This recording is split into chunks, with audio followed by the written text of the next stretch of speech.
Welcome, everyone. This is John Slattery, and this is first episode of podcast that is yet untitled, but will revolve around my work related to bioregional herbalism and vitalism and ancestral heritage. And here I have today as my first guest, honored guest, Carole Guyett from East County Clare in Ireland. And sorry, I meant to ask you ahead of time, but hopefully I pronounced your last name correctly. If not, please correct me, Carole, and very warm welcome to you. Thank you for joining me today, and please introduce yourself. Well, thank you, John, and I'm honoured to be your first guest. And actually, yes, it's Guyett, not Guyett. Okay, although thank you. The original French would have been Guyett, but yes. So thank you. I'm as you say, I'm Carole Guyett, and I'm a herbalist. I've been what in the States would be called a clinical herbalist for about 40 years. And I practice what I call sacred plant medicine. And I'm also a ceremonialist and a teacher and an author. I love plants, and I love being in ceremony. I love the sacred. I love my passion is really to speak for the plants as best I possibly can, and I love healing work, but I love to do my best to inspire people and to help people remember who they are and really fulfill their life's dream. That's a little bit about me. Yes, thank you, Carole. That's wonderful. I can relate in a lot of ways, even before actually how I was referred to you. I'll talk about that a bit later, but I certainly can relate to you in many ways, which I learned even more about when I joined you. I should say that up front, that I took part in one of Carole's plant diet meditation weekends back in, I believe it was late September or October of 2019. And we spent the weekend with Angelica. In fact, I was looking for my notes, and I could not find my notes, but what certainly sticks with me to this day is the experience on the land, which I believe we explored on the third or final day, and connecting with the land there. First the plant in situ, and the land was very powerful for me. So I admire what you're doing there, Carole. Thank you. In fact, would you like to tell us maybe? Oh, sorry, we might have a minor delay. But I was going to ask you if you wanted to maybe preface your talk today with a bit about your space there and what you do at Derrynagittah. Yes, I'd love to. The oak woodland of the left-handed people. Yeah, oh, good memory you have. Yeah, Derrynagittah is the name. I live in the west of Ireland in County Clare, and the townland is called Derrynagittah, which, as you've just said, means the oak wood of the left-handed people. And in the past, this whole area, well, most of the country, would have been covered in ancient woodland. We still have a few ancient oak trees. So I was brought up in the UK and lived in England, and that's where I trained as a herbalist and practiced there for 10 years, and then came to East Clare in 1995, and with the dream of finding a place where we could co-create a place with nature that would be like a sanctuary for people to come for healing and to experience the nature spirits, really, and to experience the land and the plants and come for healing and transformation. So with my family, requested a place in Ireland, and moved over here and initially lived in a mobile home looking for a place, and were lucky enough after some time to find this place at Derrynagittah, which was an old farmhouse that we renovated over years, and where I set up my clinic. And over the years, we have gradually built more places on. So I've got a what I call a sound temple, which is or a temple of plants, because it's covered in plant paintings and full of plant energies, which is where I do my group work and ceremonies. But we also have outdoor temples, one being a labyrinth that which is a stone, and also a medicine wheel herb garden.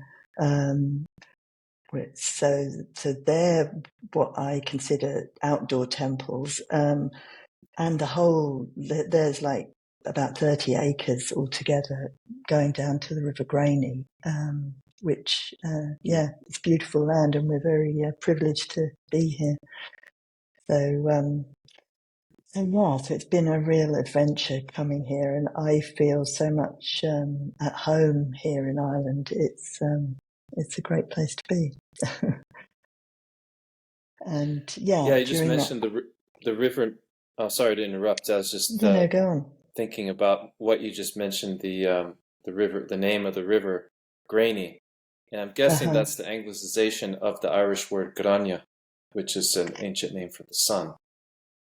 Yes, well, it's interesting because there's an association with two different goddesses, Grania and Grian, and both of whose names derive from the sun, exactly, and the light.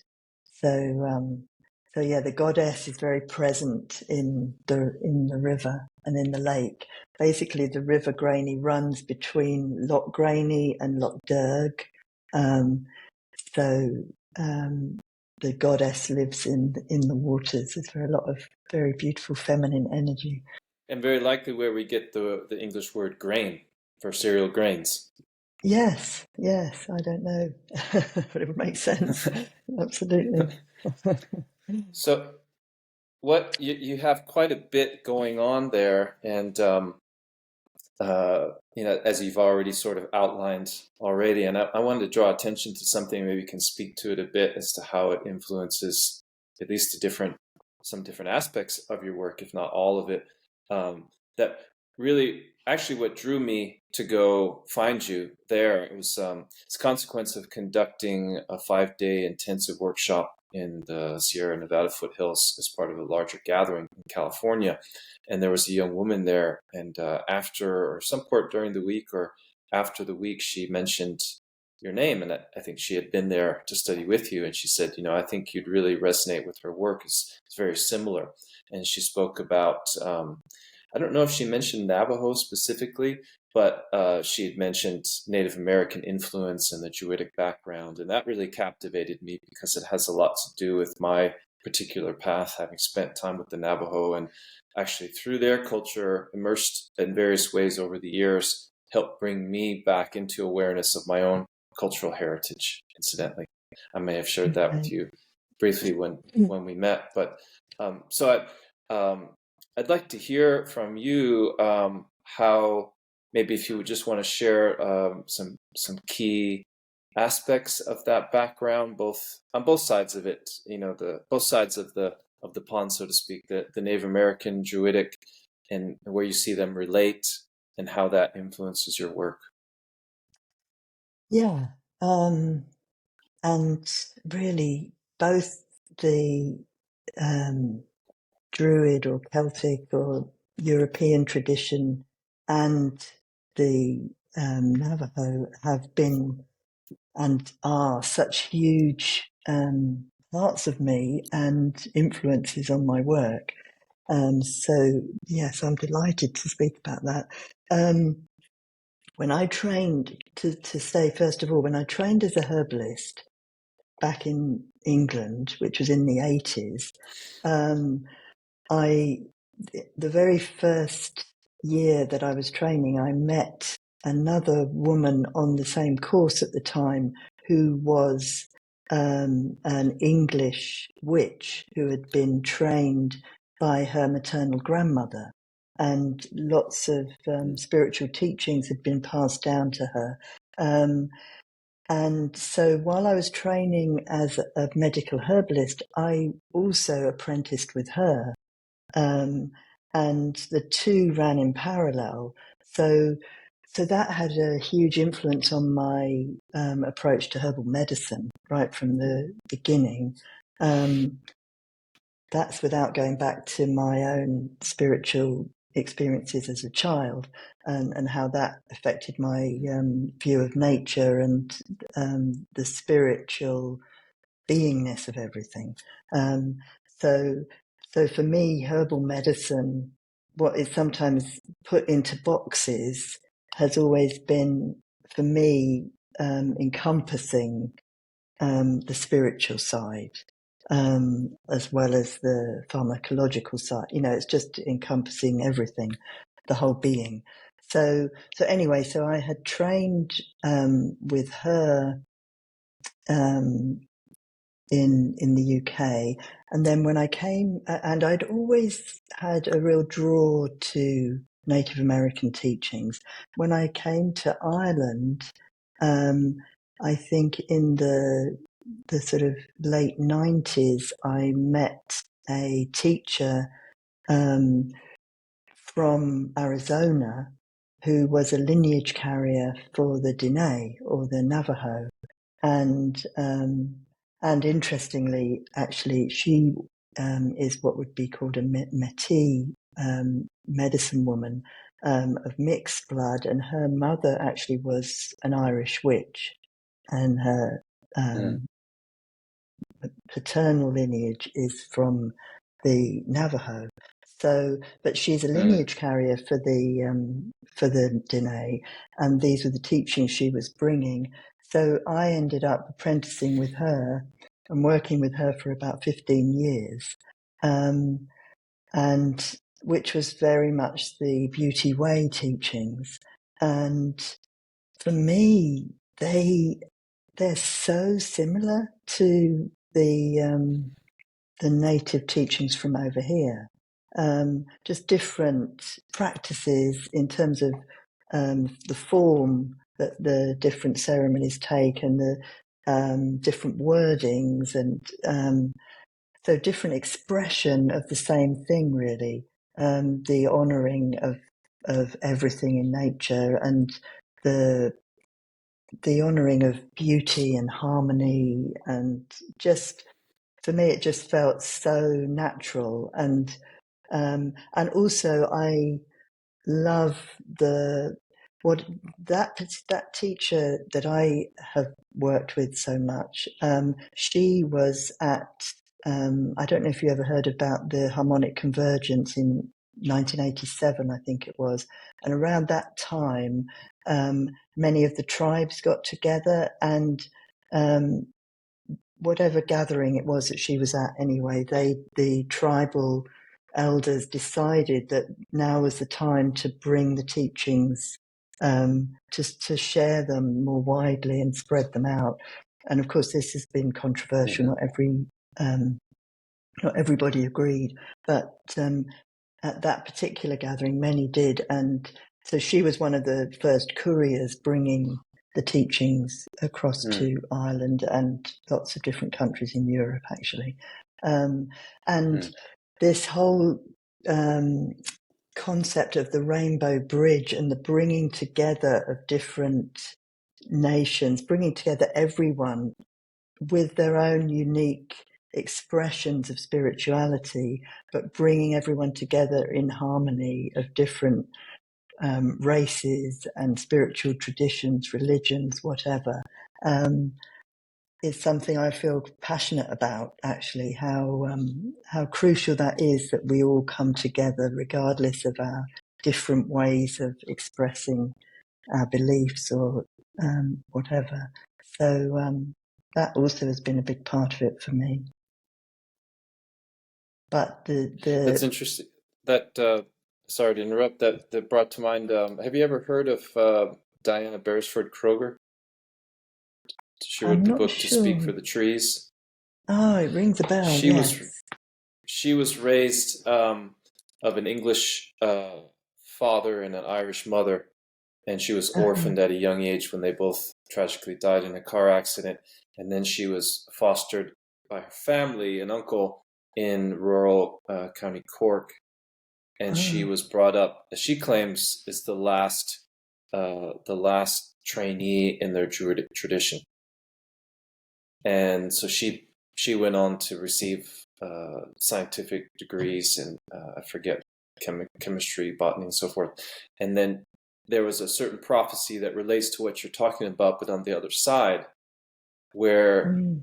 they informed her that it was now time for her to bring the knowledge back over to the other side of the ocean, to North America. She's been in Canada for many years to work with the people and saving the trees and the forest. So there's this, Yeah. after a Yeah, that time of is interesting. isolationism, a recross Yes. pollinated that coordinates pretty closely to that time frame you were talking about around the harmonic convergence.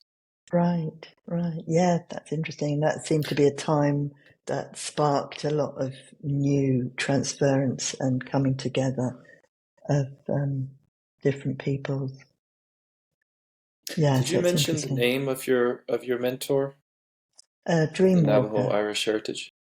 Yeah, Dreamwalker. Dreamwalker, who I'm very grateful to because she really, and those teachings which come down from a grandfather, grandfather Tom Wilson of the Diné, and who was actually what was called a twisted hair. So he actually incorporated some Mayan teachings. It was a whole group of different elders. I mean, he's passed now, but different elders who believed in bringing lots of traditions together.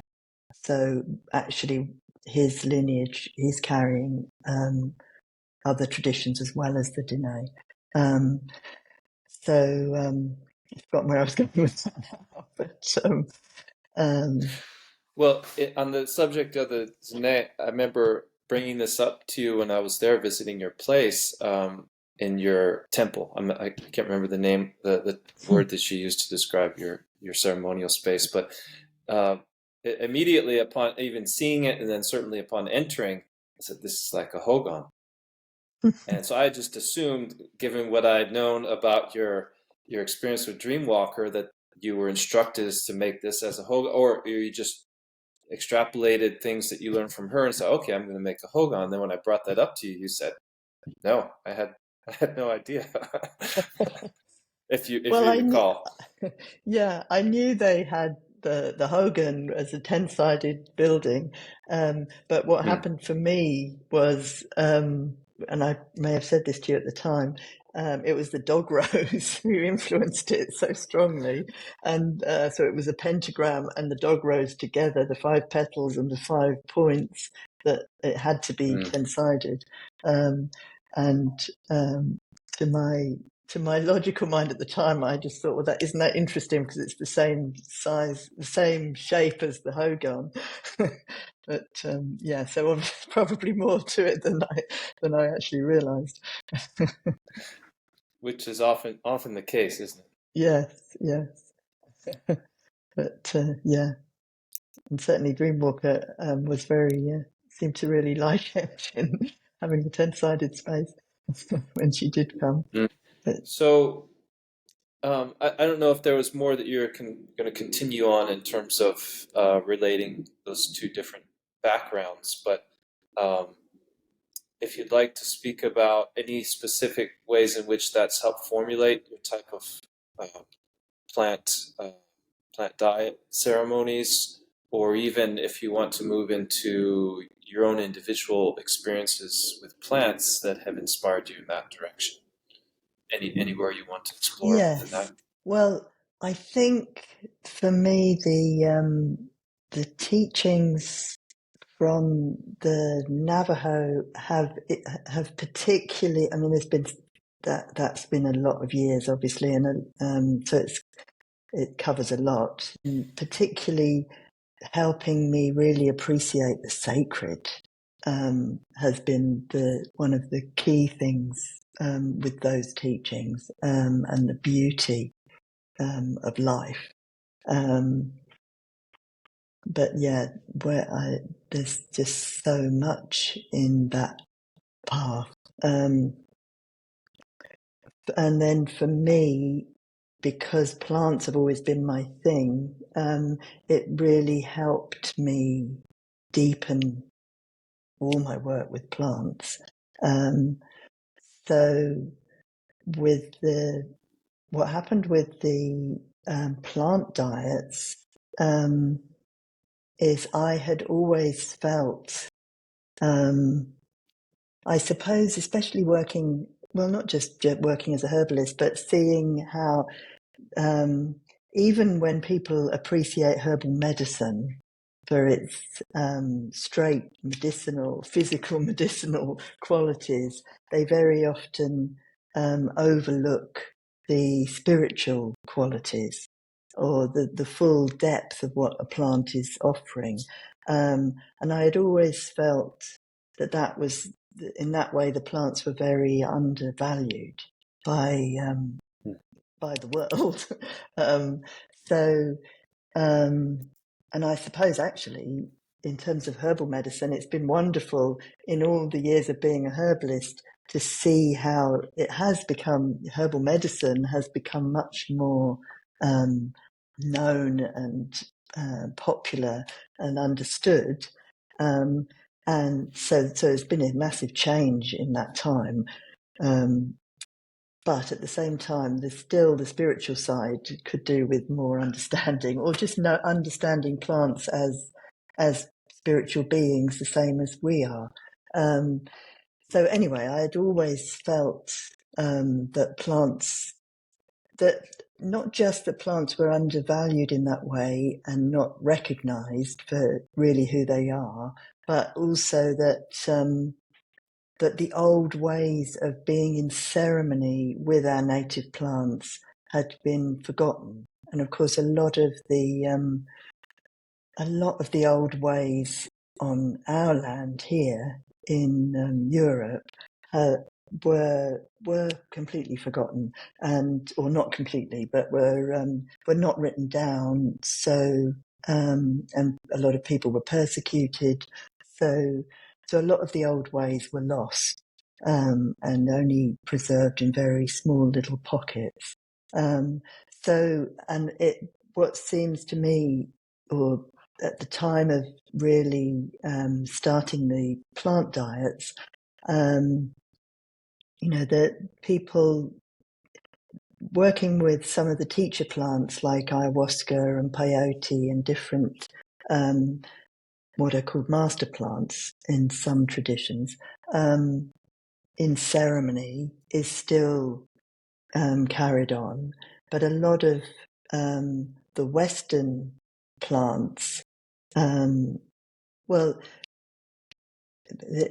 I've got so many things going on in my head that I could say at once. Understandable.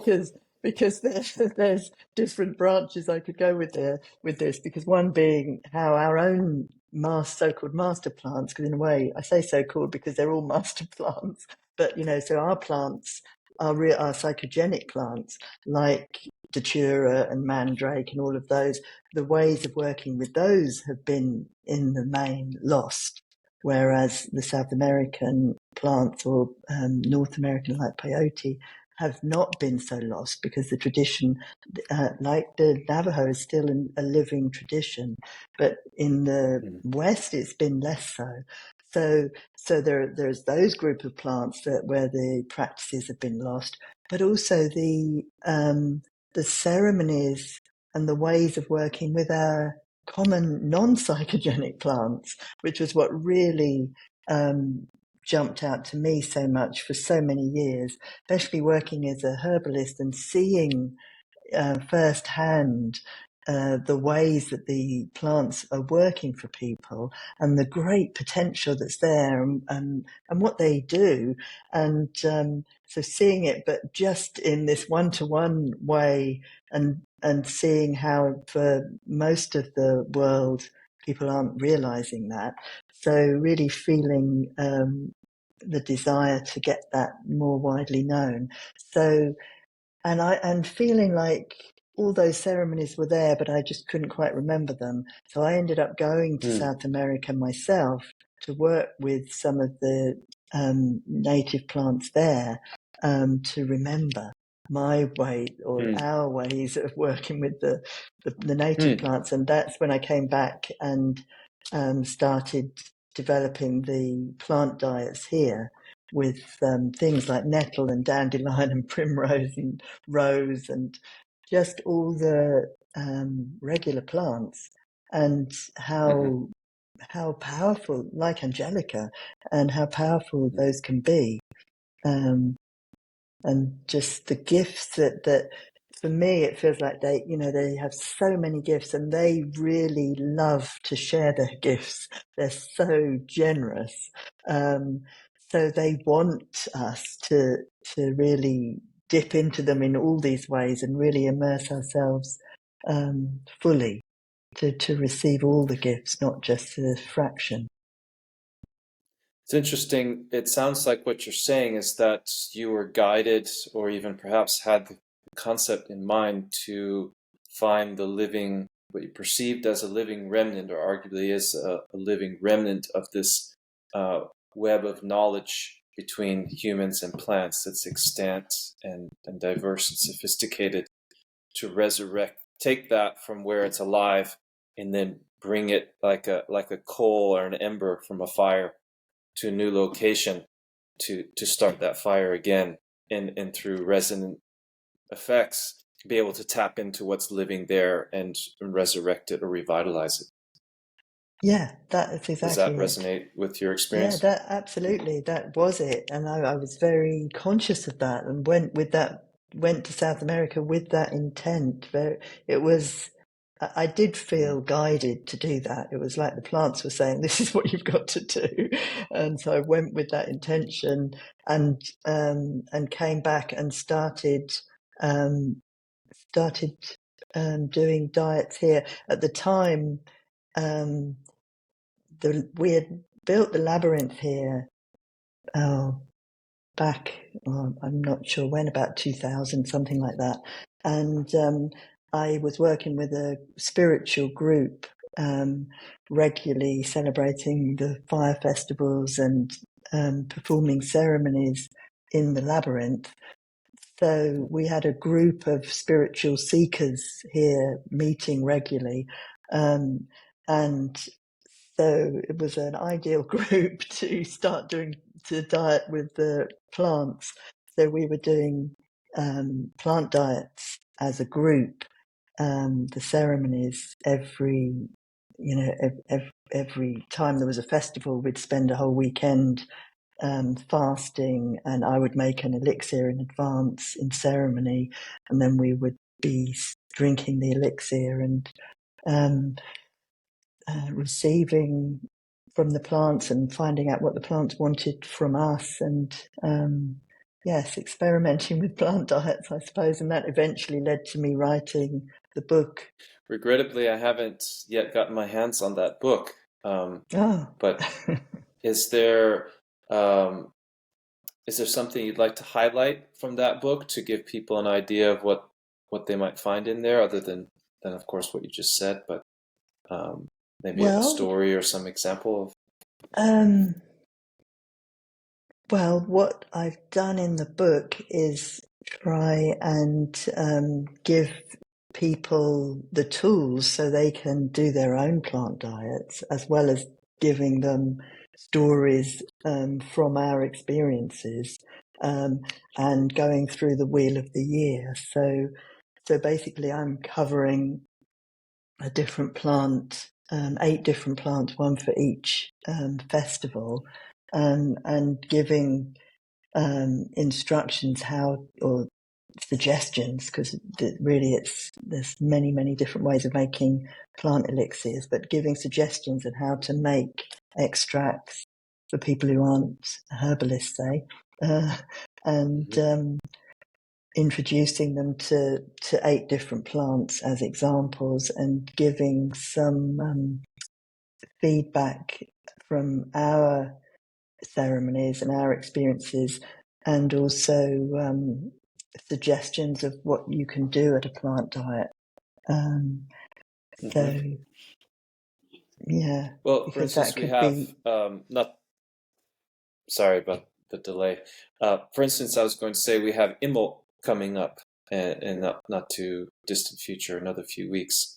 Would you care to share with us the plant that you emphasize at that time, for an example? Yes, well, actually, the one in the book that I emphasised at that time is Angelica, which is the one that you came over for, which wasn't at Imbolc that particular time. It was at the autumn equinox.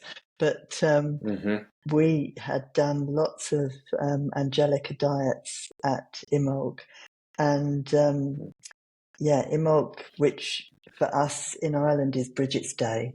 So I tend to call it Bridget's Day, or Bridget's Eve.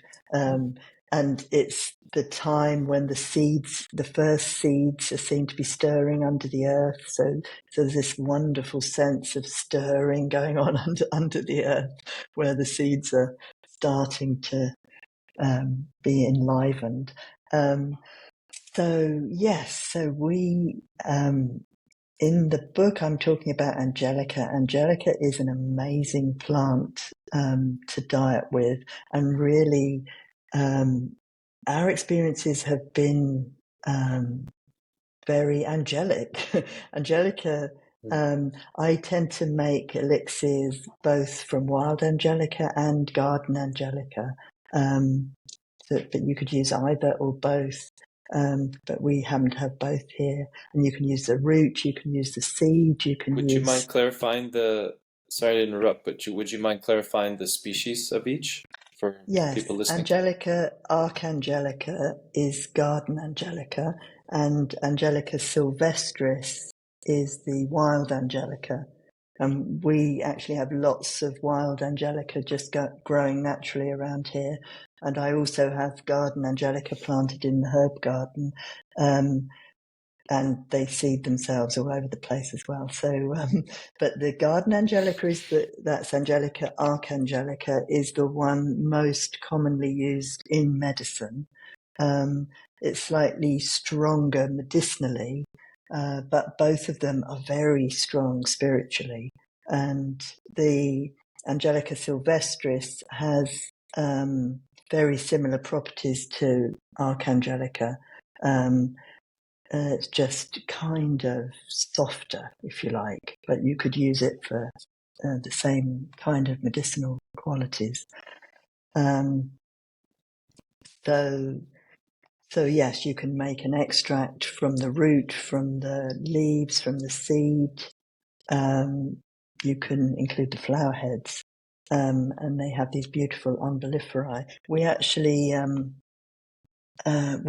were doing a workshop this summer with Angelica again, which was called Heaven on Earth. And because Angelica had really been guiding me that she wanted, I say she, I don't actually think plants are either male or female in terms of their, for me, I get different experiences of them at different times. So I think it can be either. But anyway, I'll probably be saying she for Angelica. But she was really guiding me to do this workshop, Heaven on Earth, to try and to really bring the awareness that we already have heaven on earth, and this is heaven on earth, and it's already here. So it's not like something we have to keep reaching for, but we are here.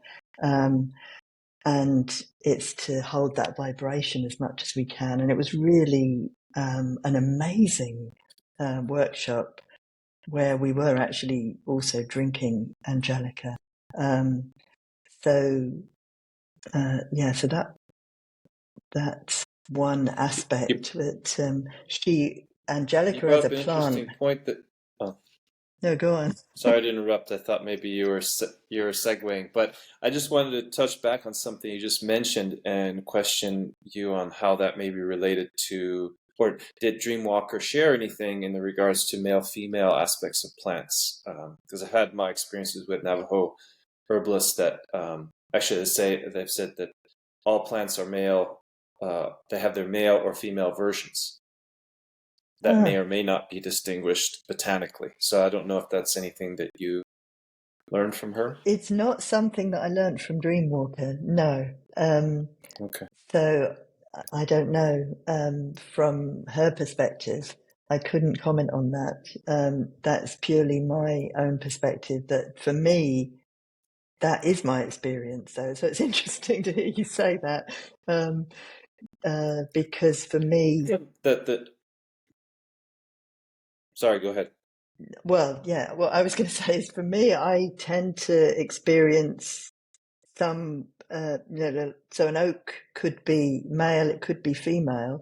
Certain Hmm. plants I will nearly always describe as either male or female, but I Hmm. don't actually believe that they are one or the other. That's just how they're showing themselves to me at this time, or how I interpret their beingness, if you like. It's like for me, Hmm. rose. Um, I don't know that I've ever described a rose, a male rose, let's say, but um, Hmm. but I don't believe, I don't have them fixed. That isn't how plants come across to me. They're both male and female.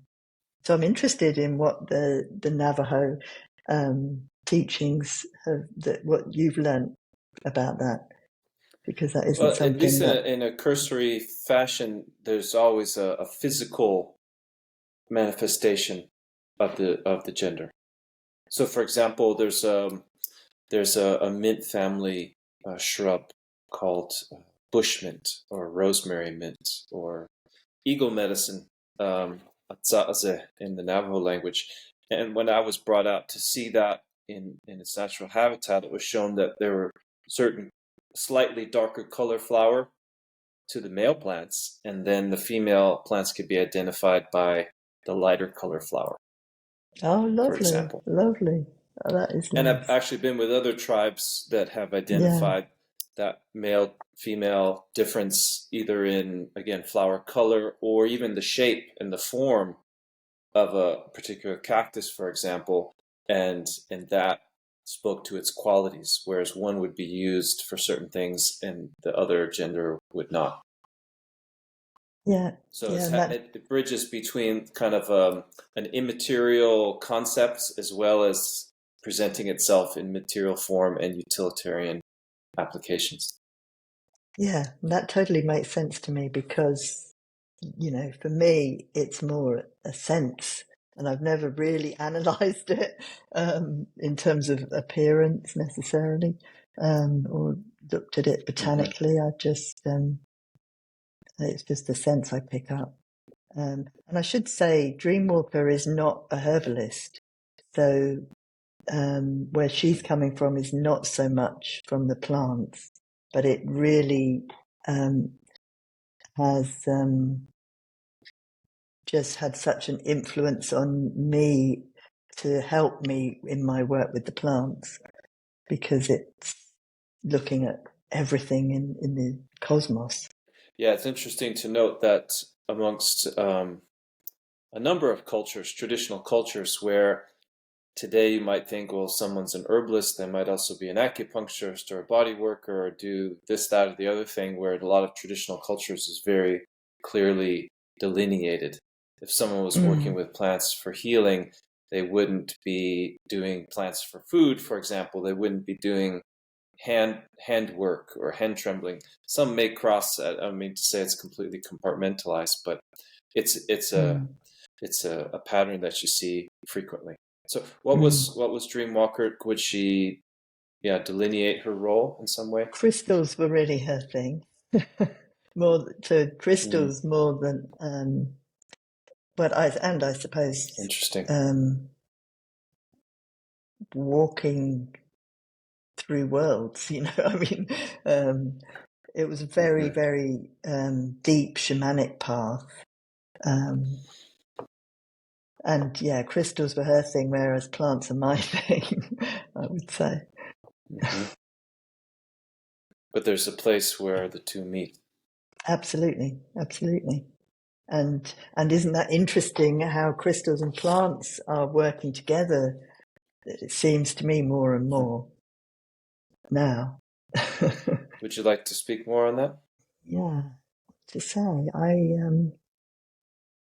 it's more,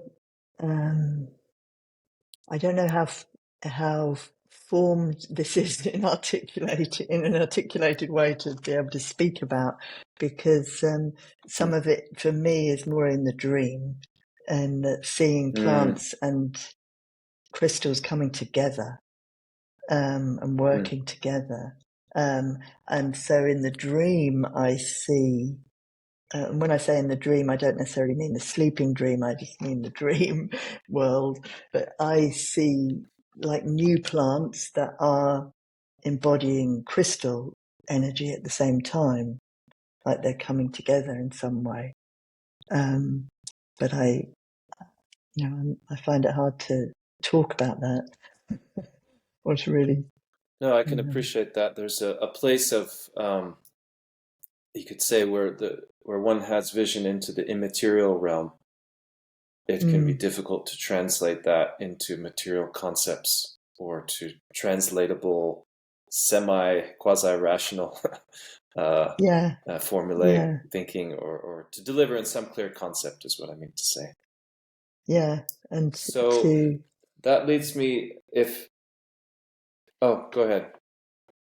no, I'm just going to say how, to draw conclusions about what they're actually doing as well, these new beings, plant crystal beings. Hmm. Um, but it's interesting. I find that because I make a lot of essences, I like vibrational essences. I love vibrational essences, I should say. And I've made them for 40 years. And it's interesting how often crystals and plants combine together in essences when I'm making them, which is something along the same lines, I feel, about what is actually happening in nature in some way, like the plants themselves are taking on, or whether they're taking it on new, or whether they're activating something that's always been within them. I'm not sure. I don't know what you think. Well, that's interesting. Would you care to talk at all about the process that you have in regards to making those remedies?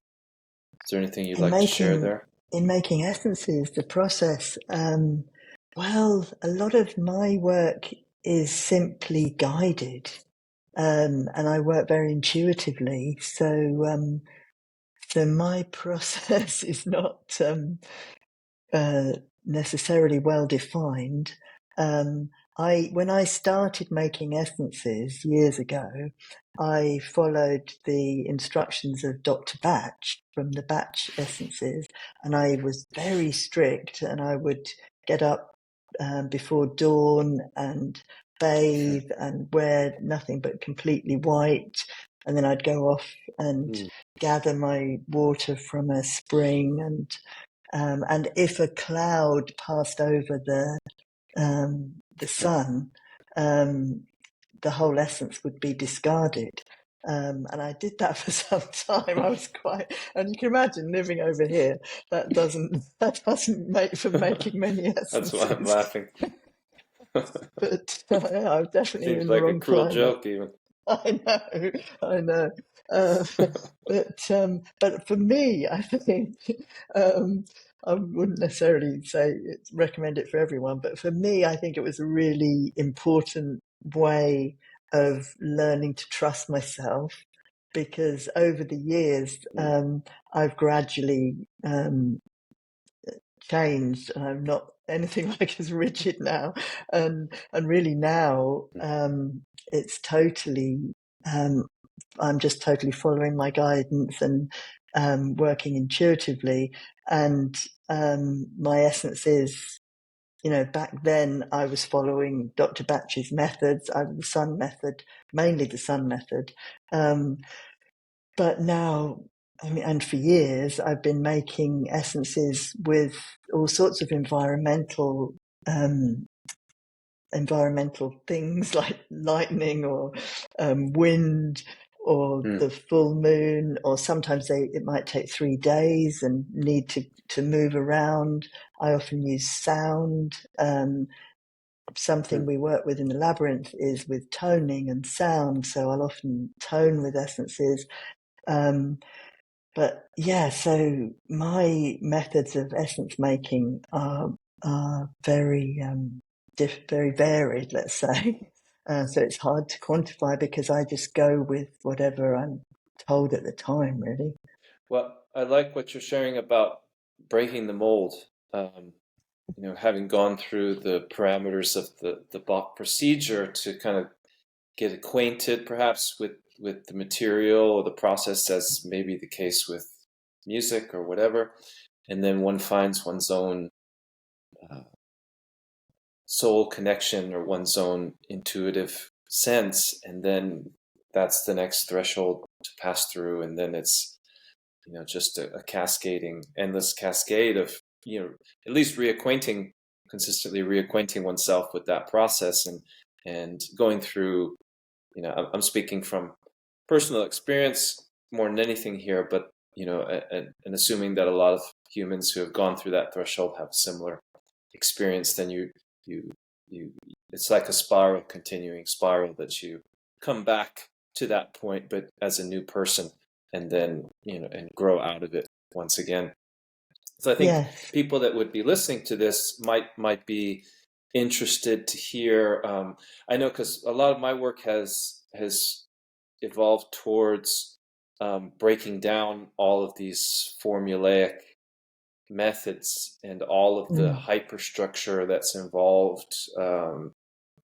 sciences and so forth, from the science of making a tincture to thinking about the cell and the entire organism, not just to recreate it or fancy, but actually to kind of walk a middle path. I might dare to say that coordinates our higher, amalgamates our higher faculties of intelligence. So I think there's a lot of ways, like you said earlier, a lot of ways I can go with that. But I guess what I'm trying to elicit from you is maybe some of your own experience in that regard, which you've shared to some extent already, or perhaps some guidance for listeners who are yet to cross that threshold, or are coming back around to that threshold in some way, shape, or form. Yeah, I think it's a really important point you're making, because I think having a foundation, learning the basics in a very solid way is really important in order to be able to work intuitively and to find different ways. Not necessarily for everyone, but I guess for me, I can only really speak for myself, but I can also, look at the experiences of my students, and I think that finding that middle line where you have that firm foundation to work upon that you can keep going back to. Well, it's more that it becomes embodied. I think that's how I would view it. That if you really get your foundations properly, then it's embodied within you. So that is there, and then you can really trust what comes. I mean, as I say, that's not necessarily how it's going to be for everyone, because but there's a danger without the foundation that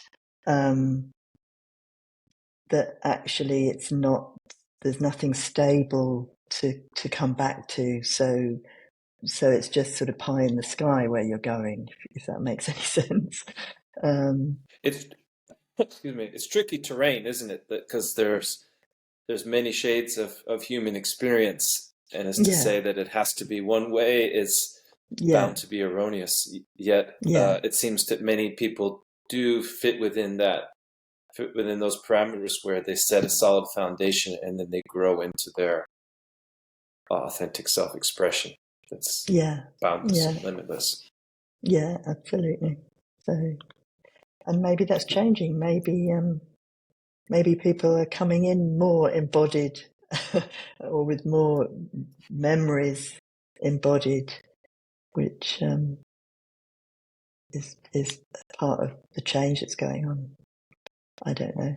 As to say that the years of hard work of mastering method and structure may become less necessary. Maybe. Our poor timing, huh? So I guess what I'd like to spin off of that from here as we're moving towards the last quarter of our session. Um, you have background as a medical herbalist. Now, I don't think any of this material we've been largely discussing is part of the standardization procedure of becoming a British medical herbalist. It's um, not. so how does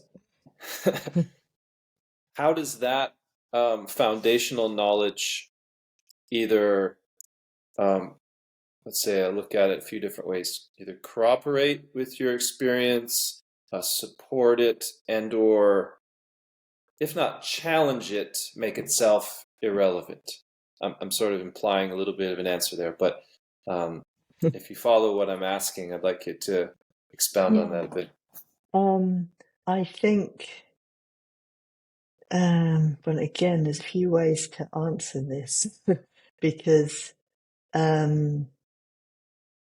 what I probably should say straight away is that whereas I, for years, operated a really busy full-time herbal clinical practice, I no longer do that, and I'm trying to. You can see all my tinctures are still behind me, and I'm dispensing medicines, and yeah, um, I'm. I don't know if you can, for me anyway, ever fully retire from being a medical herbalist, but and I don't know if I fully want to, but I am semi-retired because my work has gone in other directions really. So I don't have to concern myself with some of the the kind of things that you were um, kind of intimating there in a way. Um, it'd be different if it was, say, 20 years ago or 10 years ago. But for me, yeah, there's a lot of there can be a certain rigidity in being a medical herbalist, I think. For me, because of my background, like I was saying, because I ended up doing these two trainings at once. So as soon as I started practicing as a herbalist, in fact, I incorporated what other people might call plant spirit medicine in herbal medicine. For me, herbal medicine has always incorporated the physical, let's say, but also plant spirits and maybe tarot readings and flower essences and whatever the plants and spirit guided me to. So, in a way, having the training and the academic qualification as a clinical herbalist has given me great freedom to really, and as a herbalist, if especially when you have got that training and background, you're then free to incorporate whatever you need to. You certainly are in this country. I don't know how it is in the States, but so I've always practiced a little bit differently than some medical herbalists. And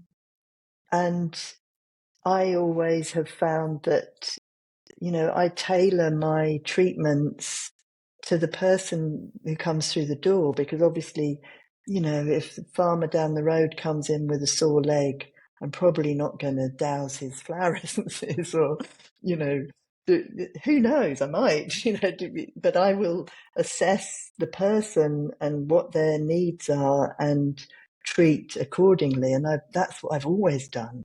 So I don't do all, I don't bring out everything out of my tool bag for everyone. It's what suits each person. And for me, using a tincture, I'm working with the whole plant. So the spirit's in there, so they jump off the shelves to go to people. So, I might do some hands-on work but I can equally work with the plant spirit through a bottle of tincture. And so there's been, my practice has always been quite just a mixture, really, of whatever arose for each person.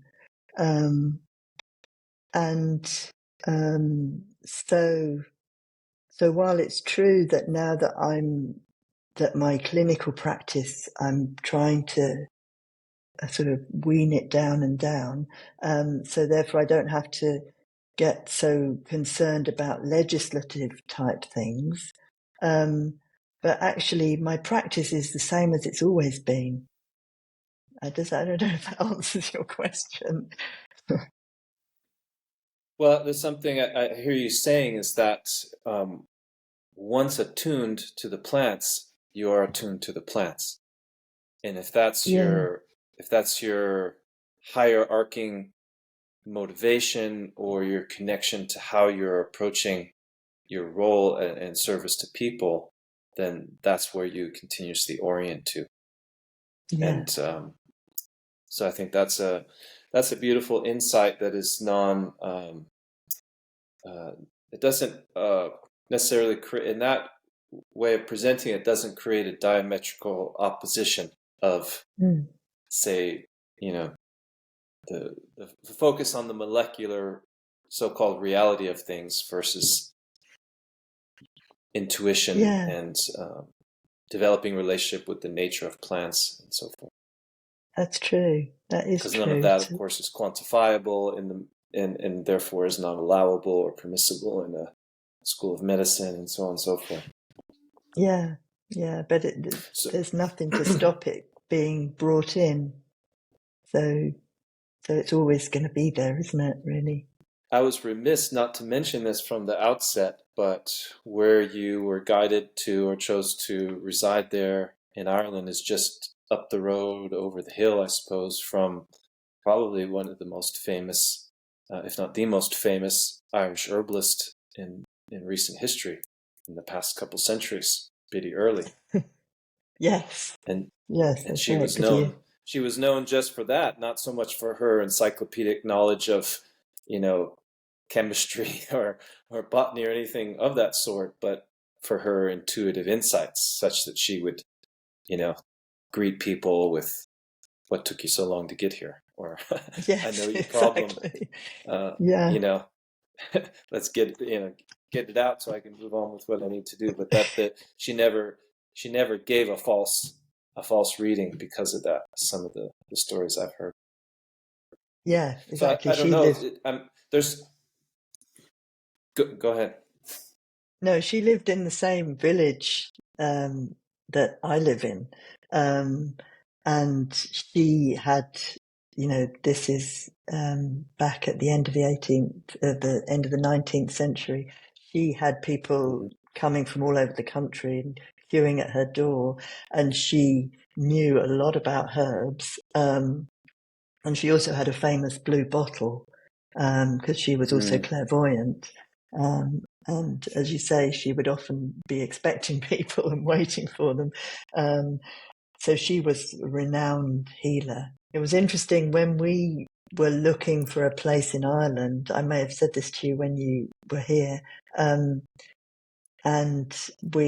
I knew that we had to move to Ireland, or at least that's what my guidance had told me. So we came across to do kind of like a whistle-stop tour of Ireland during my children's half-term holiday, and travel around to see where we were supposed to go. And we were in Kerry, and we heard about Biddy Early's house being for sale in Beacle. Oh. and that she and I had, at that time, had never heard of Biddy Early, but it said on the auctioneer details that she was a herbalist, and that the people who owned it now wanted to sell it to another herbalist. So I thought, well, this must be a sign. We better go to Fecal. And so that's what drew us to Fecal initially. And I remember going at that point to Biddy Early's house, which was a ruin. I mean, it was 4 walls with no roof. And still to this day is a ruin. And we did initially look at potentially buying her house, but my guidance really wasn't that wasn't what we were supposed to do, but actually this was the place we were supposed to be in. So we've ended up sort of round the corner from her. Yeah, she was some woman, because she was very much persecuted by the church and even tried for witchcraft at one point, but she got off. So, but yeah, very, very much a herbalist of the people. Well, I sense that your guidance was wise in that, just the byproduct of that choice, what you've created there is exceptional. So yeah, it's interesting that she brought you there. I can't remember if you told me that or not, but yeah, of all places in Ireland, it's not a common route that people would be passing through, even on the common route into and out of Clare. You're tucked back into the back corner there. Yeah, it's true. It's true. Yeah, I do feel she brought us here, definitely. Maybe she wanted another herbalist back in Clare. And it's funny, the first year we were here, Clare won the All Ireland final, which is a hurling competition, and they hadn't won it for years and years. And it was said that she had put a curse that it wouldn't, it needed to be another herbalist back before they would win. So you came to the rescue. Well, we're getting close to our time to wrap up. I wanted to ask you if there was anything else that you wanted to share about your work that you hadn't had an opportunity to share. And also, I will note that I will include, I know you have a YouTube channel and a website and your book, so I'll make sure that goes into the notes when I publish this podcast. But is there anything else about your work that you'd like to convey to people? Well, thank you. I probably should mention that last year I did publish another book, which is The Herbalist's Guide to Pregnancy and Childbirth and Beyond, because which I was also passionate about, because I have during my years in practice, something I've loved to do is to treat pregnant women and to assist in childbirth, and I feel it's an area that herbs can help so much in pregnancy and childbirth, and at this time it seems to be I don't know what it's like in the States, but in Europe it seems to be becoming more and more problematic for women to get proper treatment during pregnancy, because either there's like mad advice on the internet which is potentially dangerous, or people are overcautious and think that everything's dangerous. And so actually, where there is a really strong tradition for centuries of women being treated with herbs in pregnancy and childbirth, and with with proper prescribing, this is so valuable and just so valuable for women, that for me it's a real danger that it dies out, really, because what I'm finding with student herbalists is that they are getting less and less practice in their clinical training of treating in pregnancy, because there's so much fear around it. And then, like I say, on the other hand, you've got ridiculous advice sometimes on the internet, which is clearly unsafe. But it can be, and it should be something that is available for women. So I felt because it's something that I had devoted a lot of time to over a lot of years. And so I really wanted to record that and have at least that recorded, just my experiences. It's only my experiences. But so anyway, so that's what that book is. And that was published last year. So you might publicize that one as well. Is that available? It's on Amazon. Both in print and electronic? Okay. Yeah. Can you get a Kindle version of it too, or whatever? I believe so. It's really a book for practitioners. Great. But at the same time, Okay. there's a lot in it that would be suitable for non-practitioners. But it really is a practitioner book, because I wanted herbalists to have that information.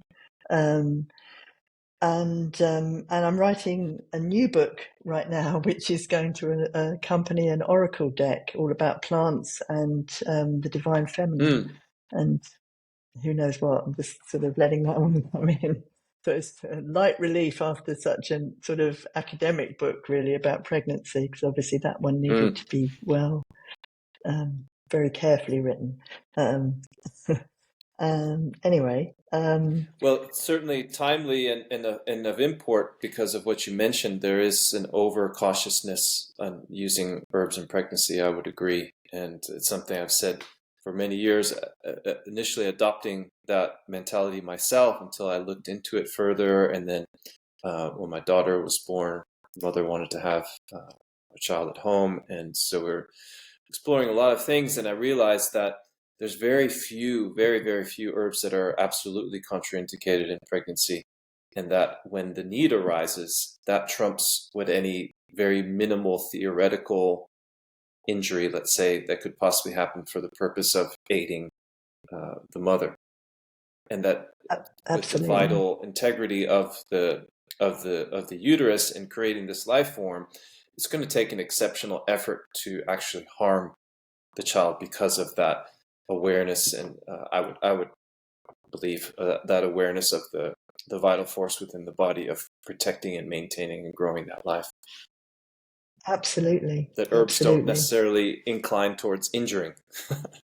No, they don't. They really don't. So yeah, that's a fantastic. Well. Sorry, we had that delay going on, but. Fantastic book, and I do look forward to seeing that and getting a copy for myself. Thanks for sharing that, Carole. Oh, well, I hope you do. I hope you find it valuable. Thank you. So, other than that, I guess... I know we've come up to... Sorry, go ahead. No, I was just going to say, I guess... no, I was just going to talk about my website, and I've also got... there's a foundation for sacred plant medicine that I founded, which is an international group, which also has a website. And there's also, my Derrynagittah website, which talks about my work, my essences and ceremonies and different things. So, that's great. I will be sure to include all those links when I post this.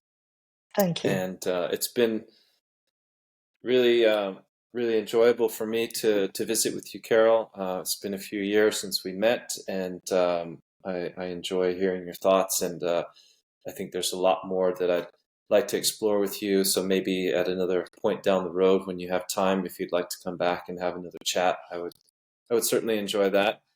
And I had certainly more questions, just curiosities to to hear your thoughts on and what's important and valuable to you in your experience. So if you're open to that, I'd love to have you back. Yeah, thank you. Well, thank you for inviting me on. And yeah, honoured to be your first podcast guest. I hope they go really well. Thank you. It's great to talk to you. Yes, I think it was a perfect match. So thank you for being available. And as I close this off, just hang on, don't hang up just yet. And Okay. I have one more thing to do before we completely sign off. All right, that's all for now.